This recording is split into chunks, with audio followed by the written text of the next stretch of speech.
ಗೆ ಚೆನ್ನಮ್ಮ ಅವರ ವಿಚಾರಕ್ಕೆ ಸಂಬಂಧಪಟ್ಟಂತೆ ಚೆನ್ನಮ್ಮ ಅವರು ವಿಧಿವಶಗೊಂಡಿದ್ದಾರೆ. ಈಗ ಅಂತಿಮ ಯಾತ್ರೆಗೆ ಸಕಲ ಸಿದ್ಧತೆಗಳನ್ನು ಈಗಾಗಲೇ ಕೈಗೊಳ್ಳಲಾಗಿದೆ. ಜೊತೆಗೆ ಪದ್ಮನಾಭನಗರದಲ್ಲಿ ಸಾಕಷ್ಟು ಗಣ್ಯರಿಂದ ಸಂತಾಪ ಕೂಡ ವ್ಯಕ್ತವಾಗ್ತಾ ಇದೆ.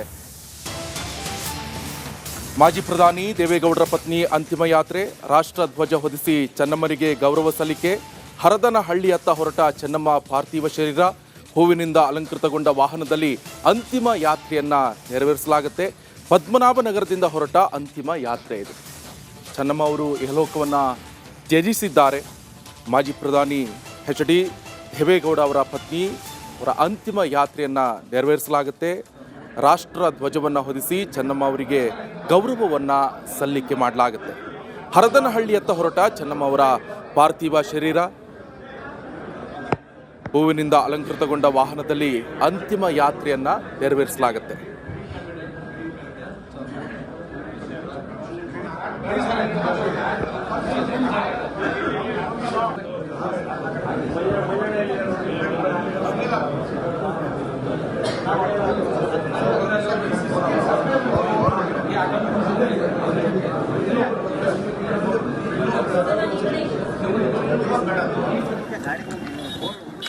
ತಾವು ದೃಶ್ಯಗಳಲ್ಲಿ ಗಮನಿಸ್ತಾ ಇದ್ದೀರಿ.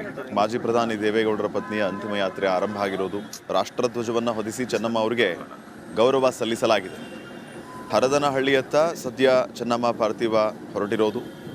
ಹೂವಿನಿಂದ ಅಲಂಕೃತ ವಾಹನದಲ್ಲಿ ಅಂತಿಮ ಯಾತ್ರೆ ಆರಂಭ ಆಗಿದೆ. ದೃಶ್ಯಗಳಲ್ಲಿ ಕೂಡ ತಾವು ಗಮನಿಸ್ತಾ ಇದ್ದೀರಿ. ಪದ್ಮನಾಭನಗರದಿಂದ ಅಂತಿಮ ಯಾತ್ರೆ ಆರಂಭ ಆಗಿರೋದು. ಇದಕ್ಕಿಂತ ಮುಂಚೆ ಪದ್ಮನಾಭನಗರ ವಾಜಪೇಯಿ ಗ್ರೌಂಡಲ್ಲಿ ಅಂತಿಮ ದರ್ಶನಕ್ಕೆ ವ್ಯವಸ್ಥೆಯನ್ನು ಮಾಡಲಾಗಿತ್ತು. ಆದರೆ ಅದು ಕೊನೆ ಕ್ಷಣದಲ್ಲಿ ಕ್ಯಾನ್ಸಲ್ ಆಯಿತು. ಈಗ ನೇರವಾಗಿ ಹರದನಹಳ್ಳಿಯತ್ತ ಚೆನ್ನಮ್ಮ ಪಾರ್ಥಿವ ಹೊರಟಿದೆ. ಪದ್ಮನಾಭನಗರದಿಂದ ಹೊರಟಿರುವಂತಹ ಅಂತಿಮ ಯಾತ್ರೆಯ ಆ ಕ್ಷಣಗಳನ್ನು ನೀವು ಗಮನಿಸ್ತಾ ಇದ್ದೀರಿ. ಹೂವಿನಿಂದ ಅಲಂಕೃತ ವಾಹನದಲ್ಲಿ ಅಂತಿಮ ಯಾತ್ರೆ ಆರಂಭ ಆಗಿದೆ.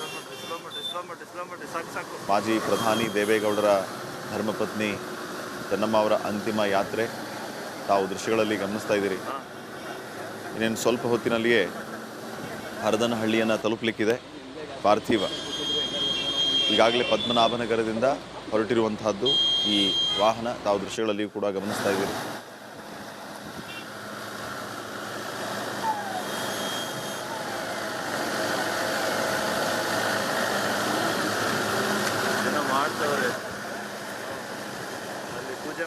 ಪೂಜೆ ಮಾಡ್ತವ್ರೆ ಪಂಚಾಗಿದೆಯಾ?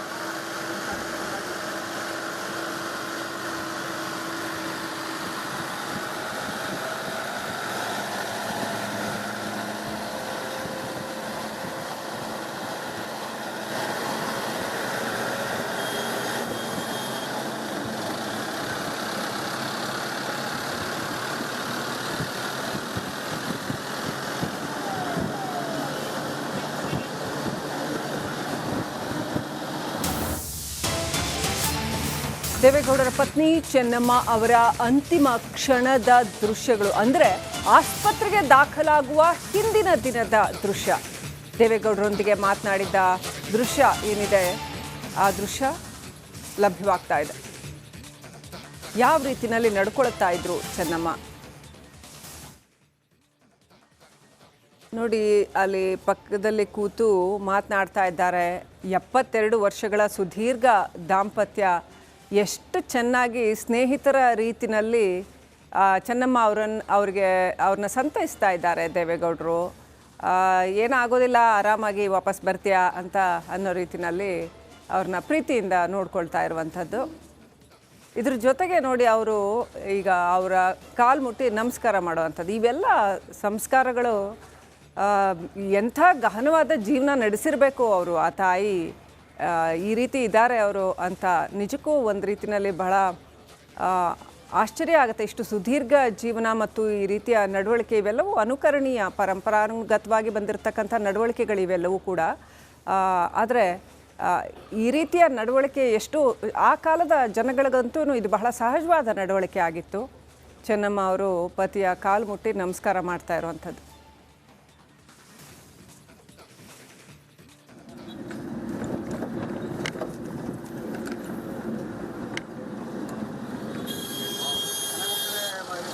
हाँ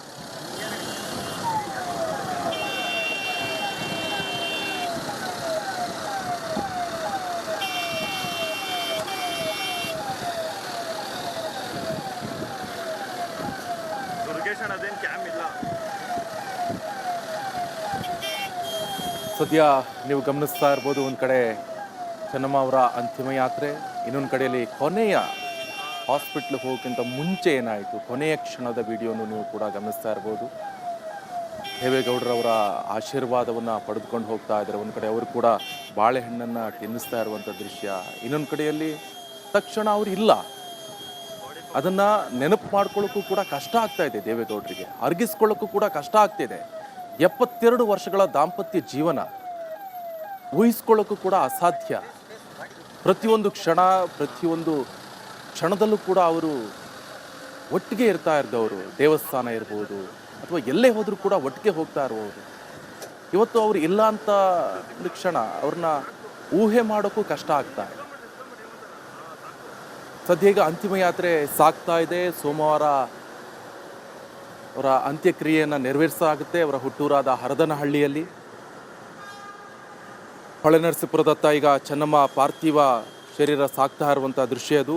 ನೆಲಮಂಗಲ ಕ್ರಾಸ್, ಹಾಗೆ Soluru cross, Maruru hand post, Kadaballi cross, Belluru cross, Kunigal cross, Hirisave cross, Channarayapatna, Yaliyur, Hassan, dairy circle, Bhunahalli cross, Shantigrama, NR circle, ಹಾಗೆ ಮೊಸಳೆ ಹೊಸಹಳ್ಳಿ ಮಾರ್ಗದ ಮೂಲಕ ಹೊಳೆನರಸೀಪುರಕ್ಕೆ ಪಾರ್ಥಿವ ಶರೀರವನ್ನು ಕೊಂಡೊಯ್ಯಲಾಗುತ್ತೆ. ನಾಳೆ ಬೆಳಿಗ್ಗೆ 7ರಿಂದ 9:30 ತನಕ ರೇವಣ್ಣ ನಿವಾಸದಲ್ಲಿ ಅಂತಿಮ ದರ್ಶನಕ್ಕೆ ವ್ಯವಸ್ಥೆ ಕೂಡ ಕಲ್ಪಿಸಲಾಗಿದೆ ಅಂತ ಗೊತ್ತಾಗ್ತಾ ಇದೆ. ಸದ್ಯ ಈಗ ಅಂತಿಮ ಯಾತ್ರೆ ಸಾಗ್ತಾ ಇರುವಂಥ ದೃಶ್ಯವನ್ನು ನೀವು ಗಮನಿಸ್ತಾ ಇದ್ದೀರಾ. ನೇರ ದೃಶ್ಯಾವಳಿ.